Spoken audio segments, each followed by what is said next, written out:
The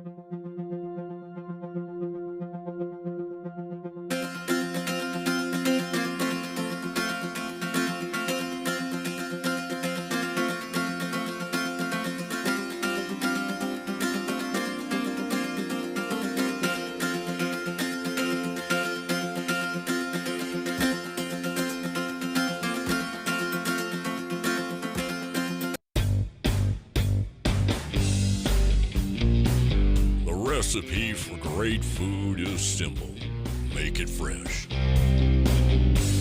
Wings to go in Greenville, where every order is a custom order made with fresh ingredients. Wings to go, 7818 Wesley Street in Greenville. Simply great wings. Need a part for the right price? Look for that red and blue sign. Henley Auto Supply at 1510 Stonewall. Over 800,000 CarQuest parts to choose from. Domestic, European, and Asian parts. Henley Auto Supply at 903-455-1969. 455-1969. Henley Auto Supply has the right part to keep your vehicle running. And backed by the best hometown service. Henley Auto Supply. Great people, great products, great prices. Henley Auto Supply and CarQuest.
Five o'clock, this work session, we'll call this work session to order at 5 o'clock. Items to be discussed are the 2021-22 department budget presentations. And tonight we have a presentation from the Director of Public Works. Press, would you come up and just a reminder, I know all of you know the presentations are in our packet. So anyway, which is very nice. Okay. Yeah, is this? Okay. I'm going to start off with our organizational chart. You can see we have 5 divisions in Public Works. We have the water plant, wastewater plant, streets, traffic, and engineering.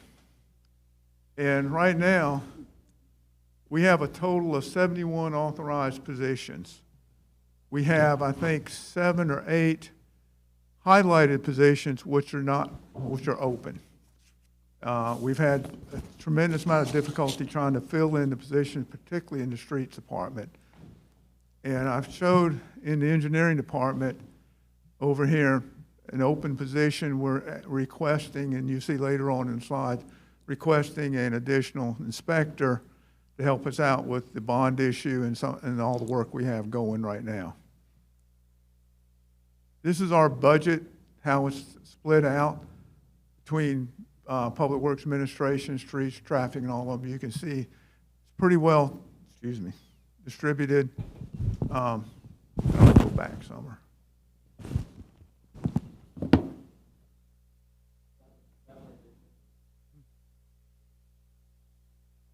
Okay, I'm sorry. You can see the vast majority is our water treatment facility, water treatment plant, wastewater plants take the vast majority of the money. Streets is right there behind them. So we got it pretty well distributed to what needs to be done. Engineering, I'm not going to read this whole thing, but you can see engineering has a lot of stuff that we have to take care of. Street design, drainage, construction inspection. When I say construction inspection, that's not only just city streets, city projects, but it's all the private development work. All the developers, we have to inspect all their streets and their infrastructure because eventually it turns over to the city. So we have a lot of work to do for engineering work, and I have basically two people, Brett Jameson and Kenneth Colbert, and then Jeremy Smith, our inspector, but that's my whole engineering department. Current projects right now, the 2021 SIP we completed. Ed Rutherford is under construction. We're about 95% on that. Airport taxiway and apron expansion, that is in the design phase. Sale Street bond is now under construction. And it's going extremely well. We're pleased with the progress we've made on it. Industrial Drive, that's a grant project. That's about 95% complete. Private projects that we're involved in is Cottonwood Phase 3 is under construction. Stonewood, Robic Lane, Stonewood Phase 3, and then Jackson Run Phase 3. All those are under construction, and we're continually doing inspections in there. Future city projects, we have the $50 million street bond issue. Greenville Hardware, which we just discussed in the Transportation Committee meeting. The 2022 SIP, I just put in planning stages because we had used that to do debt service on the bond issue. Industrial Park Pump Station, that's in construction right now. We had to replace the pump station in industrial because the old pumps we had were just worn out. So that's being done. And then the industrial park water loop, we're doing some in-house construction on that. We also have Roy Warren Extension. That is in design right now. That's for the street and the sanitary sewer design. So that will really open up a whole lot of area for development with that sewer design. Shelby Bridge, I brought that to the commission, I believe, last meeting where we're getting DOT money with Hunt County for the Shelby Road Bridge, I think in 2024. Greenville Water, our water plant, we have a lot of ongoing construction, a lot of pumps and fixtures that the council here approved. Is now we're starting to take delivery of them and get them installed. We got 2 new pumps going in, high service pumps. We got some variable frequency drives in, which helps monitor the use of these. Those are going in. Then KB Boulevard, we have construction plans on that, which we've reviewed. And then the bridges is in the planning stages. CIP requested for this year, and we went through this with staff and all. To me, the most important thing right now is the Tawakoni Pump Station. We have one pump that pumps the water from Tawakoni to our water plant. It's an old pump, and we call her Old Betsy because she's still running by the grace of God. And so we do have a new pump, a rebuilt pump that is being installed the 29th and 30th of this month, which will give us relief on that. We're asking for a third pump because what we'd like to do is take the old one out, have it rebuilt. At one time, Tawakoni had 4 pumps. We have spots for 4. If we can get 3 pumps in to where we would be in good shape to make sure we have sufficient water coming to the water plant. So to me, that is the number one priority for Public Works, is that CIP. Like I said, it's estimated about $1.4 million. We've requested a construction inspector. We have several drainage projects that we've talked about in the past, sidewalk and curbs throughout the city, and then water and sewer. We've identified some of the projects we have. We have numerous projects, but like I said, to me, the priority is the Tawakoni Pump Station. Streets and traffic, one of our divisions. You can see we do a lot of the minor repair, all the mowing and shredding of the Long Branch. We do all the signage for private developers and the city. And here's just some of the stuff that streets and traffic. Streets and traffic, traffic has 2 people, Keith Hawkins and his assistant. And they do a lot of work. Street division, we have 9 people.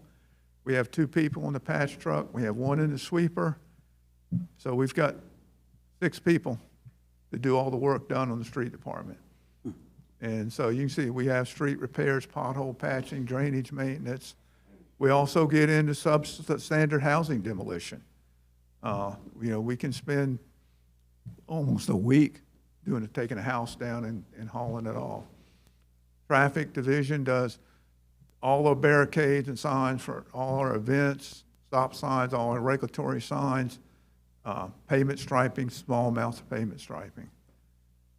Street repair, pothole patching, there's just some pictures of what we had done in the past. Drainage system maintenance, same thing. This is where we went out and cleaned up at the end of Bowie Circle. Got that drainage working out, and this is some work we're doing on Long Branch there, shredding and mowing there.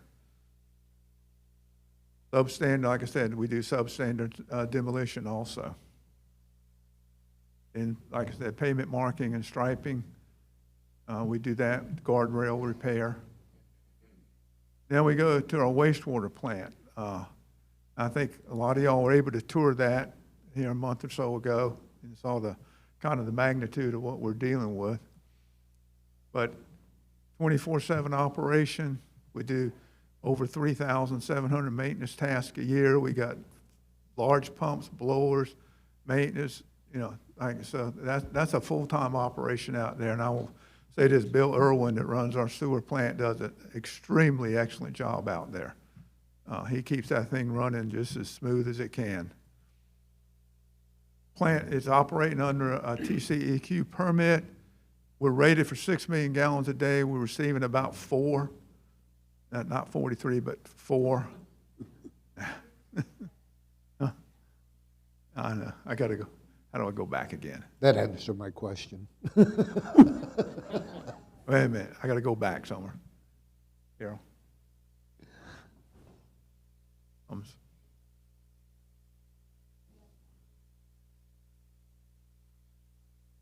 Keep going. One more. Yeah, there's where I was. I'm sorry. I'm technologically challenged at times. We're receiving about 4.3 million gallons a day. We treat over 4,000 septic waste, which we get paid for. They pay to dump it in our plant. So that's a good thing for us. And then we have sludge that we get disposed of that go to the landfill. We have a long-term contract on that landfill to take the sludge. Capital request for the wastewater plant is a fine screen, modify an old tank for sludge removal, and then in 2025, we've asked for some additional equipment there and trying to do some long-range planning for it. Water plant, we've had a lot of nice things at the water plant, but we make excellent water. We really do. I mean, we've got the Texas Optimization Award now 6 years in a row, and that's based on a monthly. If you miss 1 month, you do not get the award. Even though it's yearly, if you miss that 1 month out of 12, you don't get the award. So we've met our requirements every month for over 6 years now. We're treating about 1,729,311,000 gallons of lake water treated a year. That, everybody says, that's a bunch of water. But so far this year, we've already treated 662 million gallons of water. So, as I said, that plant is pushing everything we can push. And like I said, during the winter storm, I think I got a slide on that. There's the optimization. But during the winter storm, with everybody on drip and trying to meet that, we pumped over 9 million gallons a day for 3 days to meet all the requirements of the city. Like I said, normally we're around 6.5. Summer months, we jump up to around 8.5. We're permitted for 11. So we have our intake at Tawakoni, we're allocated 19 mg a day, about 19 million gallons a day. So we have water capacity there. Our plant's at 11. We are in the process now. Some good news is we think we can, we have a path now to re-rate the plant, re-rate the clarifiers at the plant, and we can get us up to 14 million gallons a day. So I just got that engineering report this morning, and I'm reviewing it now. But everything looks very nice. We've already talked to TCEQ about how to do it, what they're looking for, and I think we've addressed all their concerns on that report. Next thing we have is our water distribution and wastewater collection. Here's what we've done so far: the water taps, sewer taps, water breaks, water leaks. These boys are constantly out there with this old infrastructure with water leaks, taps, new replacement, new taps, new houses being built, particularly in the older part of town where we did the restore lots. In the other lots where we have to actually go into the main and cut into it and put in a new water tap, new sewer tap. Then in the private development, the developer puts in the actual taps and all, but we have to install the meter. So we're going through meters like crazy right now.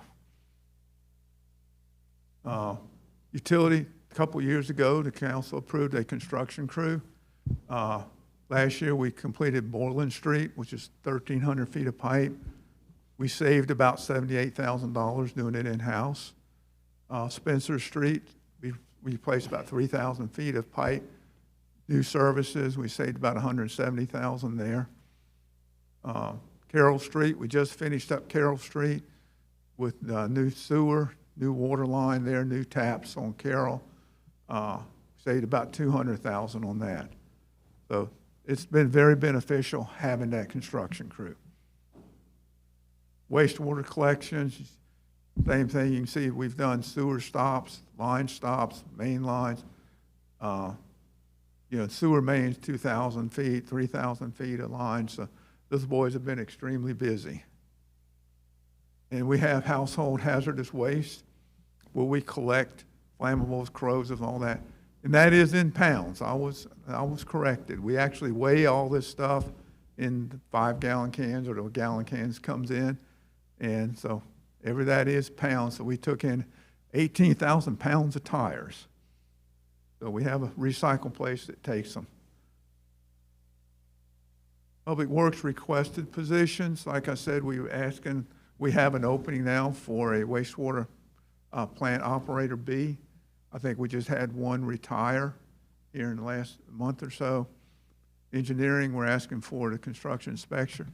And these costs are what is cost to the city. This includes salary and benefits. Streets, we're always going to ask for maintenance workers. We can always use them. Like I said, we have about 14, 15 people in the street. We have 9 in streets department and about 15 or 16 in utilities. So we ask for utility workers, because that's what we need. We need people on the shovels helping us do that.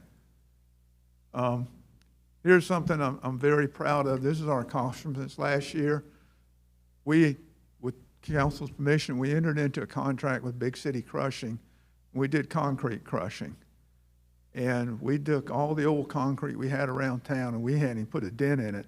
But we took it out there. We took a site out there by the airport, which is not infecting anybody. And we took concrete out there, and Big City came in. They crushed 11,800 tons of concrete for us. We took it to the testing lab. It tested beautiful for crushed-crete, for flex base, for the roads. They charged us a little over $100,000 to crush the concrete. At today's rate, if we would have had to buy that, we would have spent over $355,000 to buy it. It's at $30 a ton right now. We got it crushed for $850 a ton. So we saved $254,000 in road material just by doing that. And we've got a lot of concrete all over the city that we're picking up and taking it to the site. As soon as we get it built back up, they'll bring the crusher back in, start the process over again. But these are some of the accomplishments we did last year. For the crew that we have, I think these are very great accomplishments to accomplish all this in the time frame we had. So, and with that, I'll be glad to answer any questions or any comments y'all may have. Any questions for the council? Yes. I've just got a couple of quick ones, if you don't mind, Press. On the water distribution system, do we track a percentage of what would be considered unexplained water loss due to leakage underground and things that we can't track? We do. Do we know what that is? We do to a certain extent. We track water losses. We estimate that. We know how much we do when we do flushing. Fire hydrant flushing, we put meters on when we do it, continual flushing. So we pretty much have a pretty good handle on where our water's going. We're still doing some research on it now. We do have some waters that are unaccounted for, and we're researching that now. And just to be clear for the folks that might be watching, the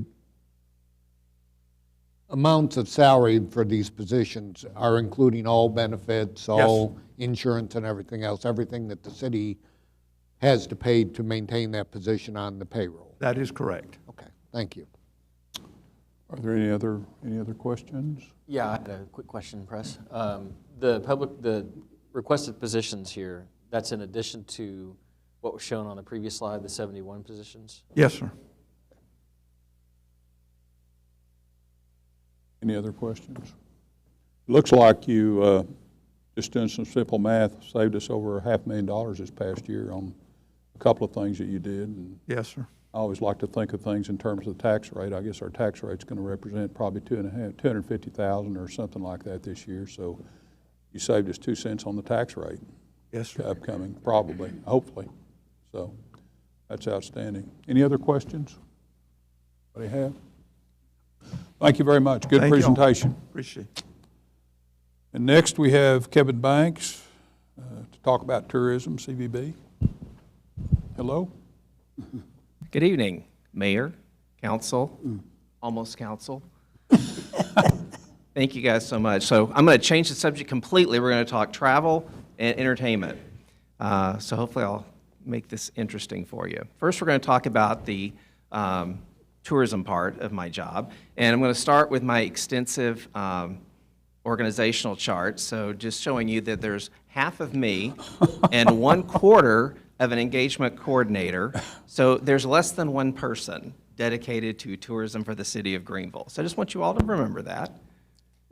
Our current strategy, what we've been doing this year with COVID, tourism was probably the most impacted industry from COVID, from people not being able to get out and travel. So we figured that the one thing we needed to do was we needed to have a very strong digital presence, and to do that, we needed to create content. It's all about the content. Because if you remember when you were stuck at home for a long time, what you did, you were on the computer or you were probably watching Netflix on TV. So we wanted to try to be where the people were. So we also wanted to tell a very consistent story so that if you're looking at our ads, if you get our brochure, if you go to our website, we're telling the same story because people have to hear it over and over and over before they really understand it. We also have a retargeting campaign, which we've been working with a company called Multiview for a few years now. And the great thing about this is when people are searching for certain things on the internet, depending on the words that they put in, they'll get serviced an ad for Greenville to come visit Greenville. And also when people come to our website, if they leave for any reason, they're also going to get serviced ads for Greenville again. So hopefully they come back. And we are averaging higher than the industry average with our advertising that we've been doing with that, which is great. And we also had to be very creative with events that we've done. I know that when Doyle Dick was up here talking about Main Street, he talked about how we couldn't have a traditional Halloween around the square, so there was a drive-through Halloween. Well, at Christmas time, because we couldn't do a Christmas parade, some people got together. We encouraged local businesses to decorate for the holidays because we all needed some Christmas cheer, and we did a Jingle Bell Joyride. Some things we've had to do virtually, but we did what we could, so it's just all about being creative with what we do. So just to kind of show you how some of that has worked, on Facebook alone, our Travel Greenville, Texas followers increased 80% since October of 2020 to 608 followers, which that may not sound like a lot, but we're not Dallas. We're not a major destination, so that's really a strong number. And our current reach now on Facebook is over 1,700. On YouTube, we did a Welcome to Greenville video that many of you saw when we did your orientation. That's had over 830 views. Again, that's great for not a major tourist destination. And written requests, yes, people still like to get stuff in the mail. Those are up 43% from last year. We're averaging 85 requests per month. And just to let you know, this morning I just did brochure fulfillment for 40 different people wanting information about Greenville because they're considering coming here. Hot taxes. I want to show you this real quick. I know it's a lot of numbers and a lot of bars and colors, but I wanted to put 3 years of information up here. So the green line is FY19 to kind of give you a base. The blue line is FY20, the year COVID hit, and then the orange line is the current fiscal year, FY21. So if you look through that, it's a fiscal year from October through September.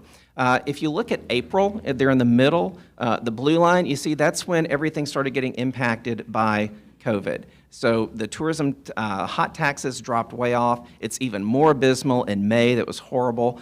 June, July, August, it kind of had the same curve that we would have in a normal year. It picked up some considerably, but still not near where it was. But then in September, it starts coming back in full force. By then, we were doing all of our Facebook Lives. We had our Welcome to Greenville video up, so we were trying to be out there in the marketplace the way the people were.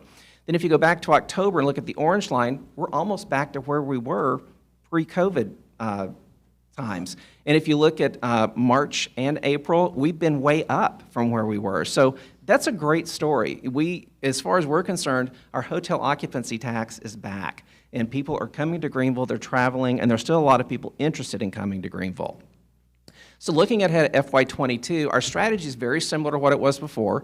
It's all about digital presence. It's all about the content. It's about continuing our retargeting campaign, maybe refreshing those ads a little more frequently as the seasons change.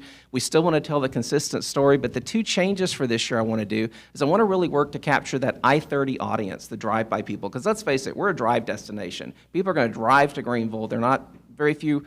Sorry, Ty, but there's not many people are going to fly in. They're mostly going to drive. And we also want to come up with a new annual event. So let me talk a little bit about those. So for the I-30 billboard, this is not what it would look like. This is my feeble attempt, knowing enough in PowerPoint to be dangerous. But this is an idea of what we could do. And my goal is to have 2 billboards, an east facing and a west facing. And we've already partnered with the Board of Development, and they're willing to work with us on this to help fund this. And in order to not drastically increase my budget for this year, because billboards are about $1,000 a month. And so if we do 2, that's $24,000 extra dollars. And right now my advertising budget just for Greenville is about $55,000. So we cut back some of our print advertising that we didn't see the payoffs coming in for, kept the ones that were paying off. And I'm only having to increase my advertising budget by about $6,000 this year to make this happen. But I really do think it's going to be something great. Then the other thing we want to do is a new annual event. And I've been wanting to do something like this ever since I came back to Greenville. And we want to kick off a arts event. And so we thought, what better way to do it than to honor a former patron of the arts here in Greenville, Dennis Strickland. It's a great way to have his name live on. But do the Dennis Strickland Festival of the Arts. And since Dennis wasn't a normal arts patron, this is not going to be a normal arts event. What we want to do is we want to make this a celebration of visual, culinary, performance, and children's art. So we have everything covered. It's a very broad appeal for people. And we're also going to work with Parks and Recreation to do our first ever color run here in Greenville. You've probably seen pictures of it. The people go through and they're covered in all these different colors.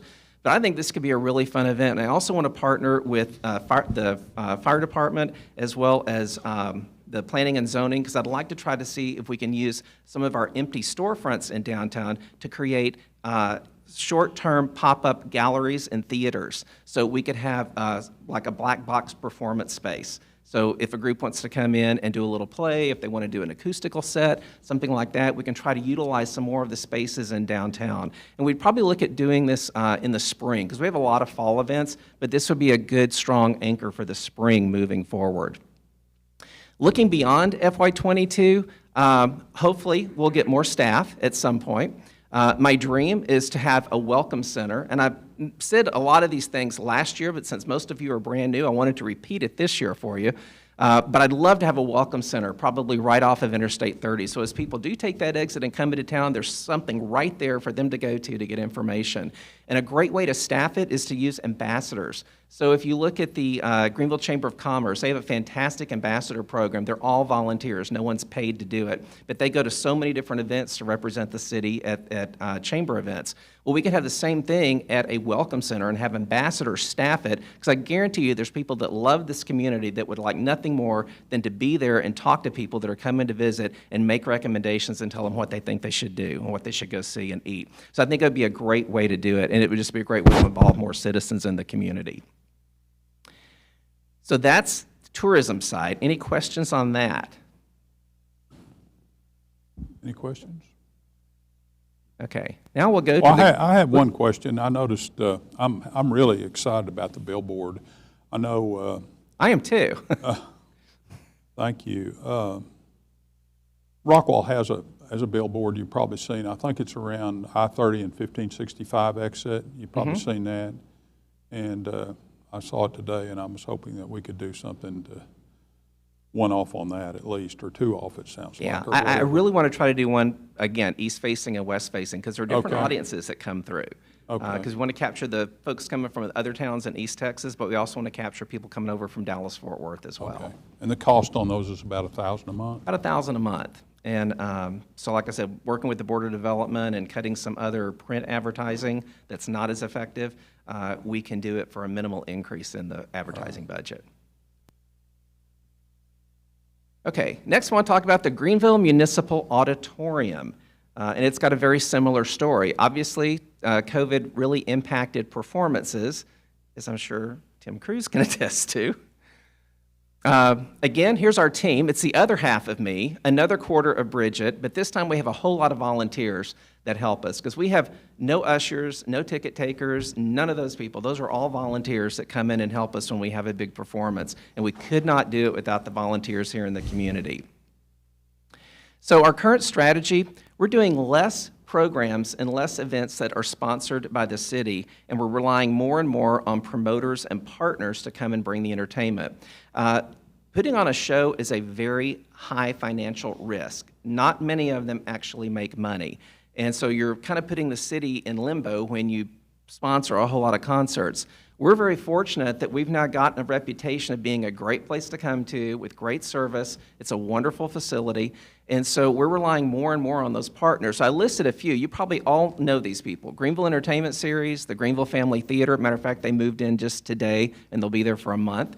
The Dallas Symphony Greenville, and the Kenneth Threadgill Concert Series. In addition to those folks, we've got a couple of promoters now that are starting to bring more and more entertainment and shows our way, and they're really good names, which is great for our community.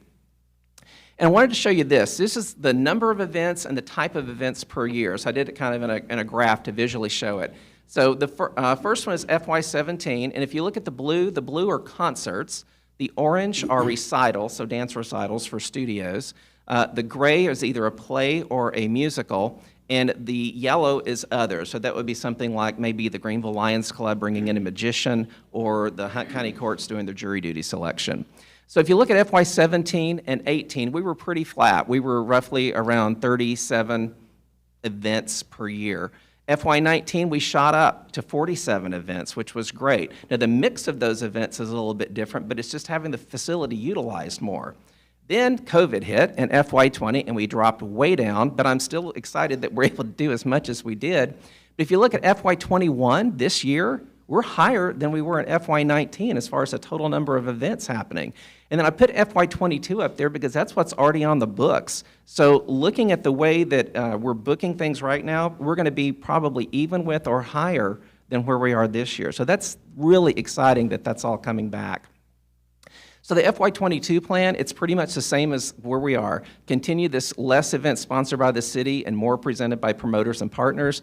Again, it looks like our number of performances and programs are going to be equal to or probably a little bit greater than what they are this year. The biggest part I've got here is it's time for us to add a part-time technical specialist so that we continue to be an enticing performance venue for promoters and people. So right now, when someone books a show at the GMA, they have to contract separately with someone who is on our approved vendor list that understands the sound and lighting system.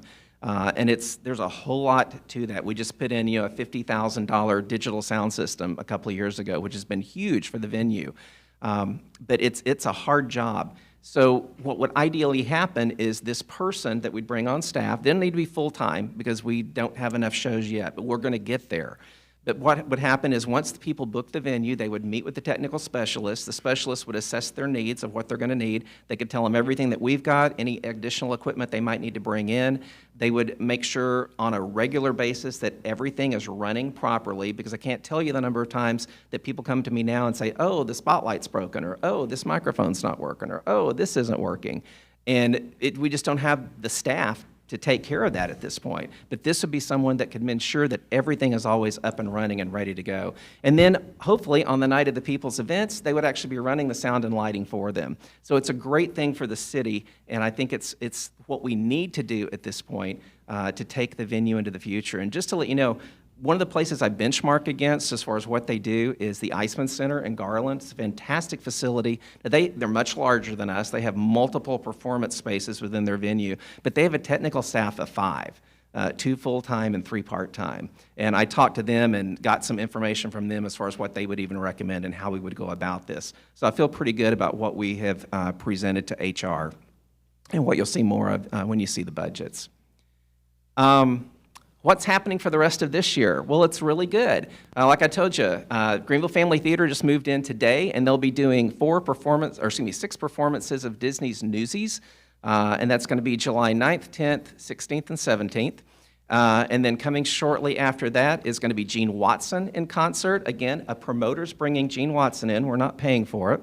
Down in the bottom corner, we've got a show from Branson, Missouri, the Best of Motown and More. Again, they called us, so they're renting the venue.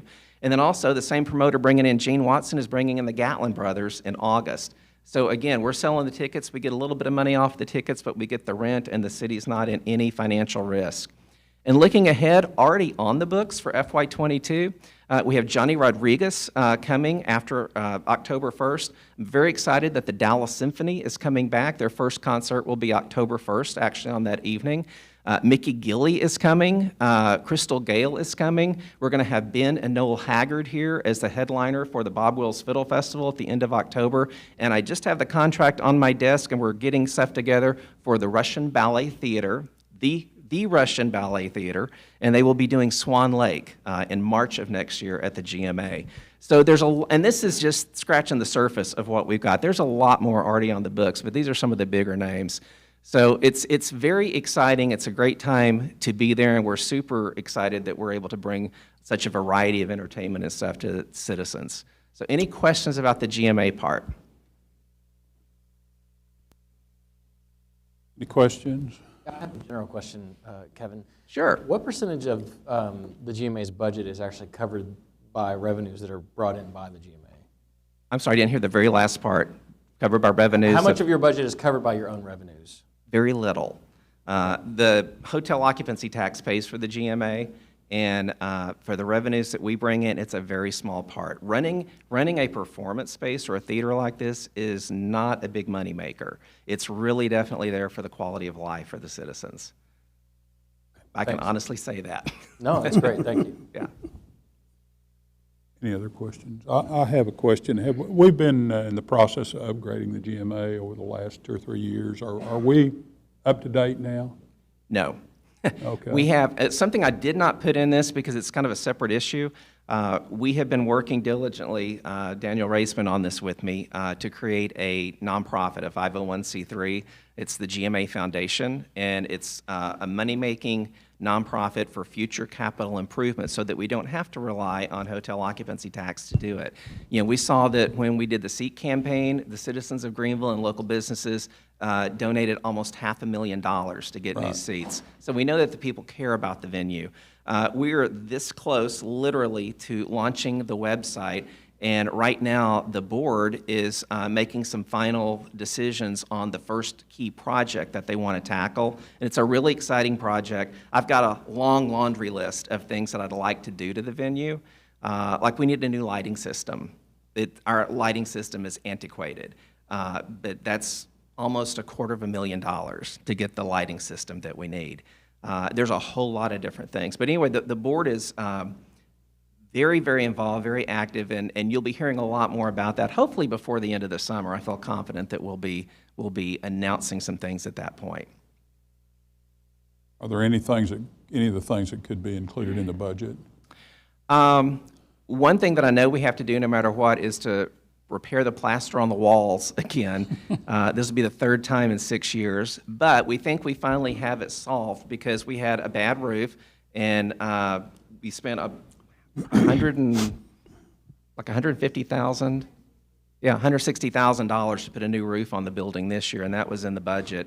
And we think that that's what's been causing all the problems with the plaster peeling and buckling and puckering on the walls. So now that that's done, we're ready to kind of take care of that, hopefully for the last time for a while.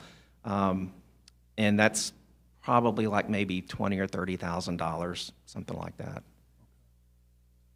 Well, excellent job in all of those initiatives that you had and staff. It's just, it's really amazing the progress we've made over the last 5 or 6 or 7 years, really since you've been here. So Thank you. We certainly appreciate it. I don't have a question. I just want to say thank you. I know that 2020 was hard and rough for everybody, but hearing your enthusiasm, hearing how excited you are about what's to come and what's working on right now, and just seeing you in general excited about Greenville as a whole, that gives me confidence and reassurance that we're getting back on track, and we're not getting back on track, sadly. So thank you for your enthusiasm. Thank you for your hard work, even though half of you is on this side and half of you is You can think one half and then the other half. People don't know the hard work that you and your team go through and have what you have to deal with on a daily basis. And it's not unnoticed, and you're very appreciated. Well, thank you. I appreciate that. I love being here. It's why I moved back to make a difference. So thank you. Any other questions? Thank you. Thank you. Now, let me see.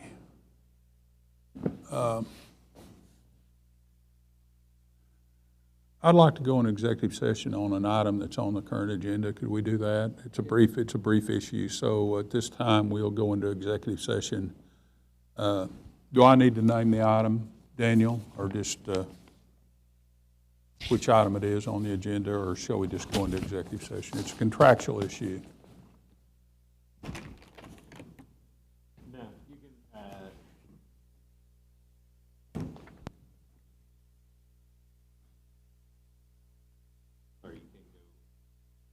You can go into executive based on all the items that are listed on the work session agenda. Okay. Okay, then we'll take a break and go into executive session. We'll be right back. Thank you.